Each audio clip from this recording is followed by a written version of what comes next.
And the Supreme Court ruling in favor of a high school coach, football coach, who took a knee on the field after games to pray. It's a lot like a case that caused controversy in New Jersey. Our Nick Badanis in studio tonight with that story. Nick? Kurt, some are calling today's decision vindication for East Brunswick's Marcus Borden. He tried to take his fight 13 years ago to the Supreme Court, but the justices wouldn't hear his case.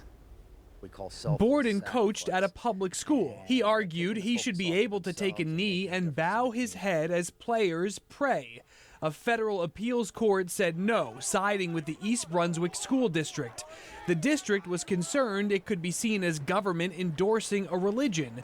Borden is hardly the only coach to lead a team in prayer. Basically, we're just giving the glory to God. The late Brick coach Warren Wolf led his public school players in prayer. Wolf was a devout Christian.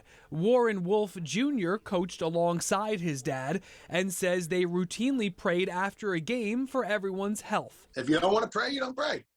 If you want to pray, you pray.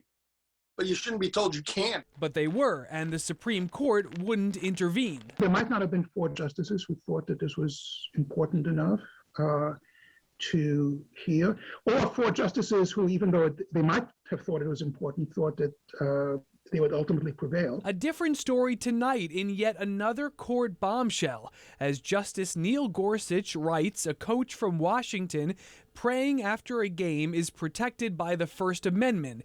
In dissent, Justice Sonia Sotomayor says it could pressure students into joining those prayers. But some say they both miss the point. Separating church and state is partly about protecting religion from being weaponized. Why was the coach praying on the 50-yard line?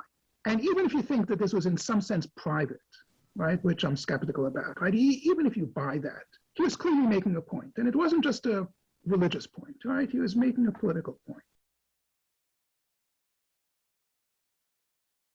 Borden did not want to talk to us on camera for his part tonight, but told me over the phone he was never trying to impose religion, but rather asking for the Lord's protection was a rite of passage before taking the field. Kurt. Nick Badanis tonight, thank you.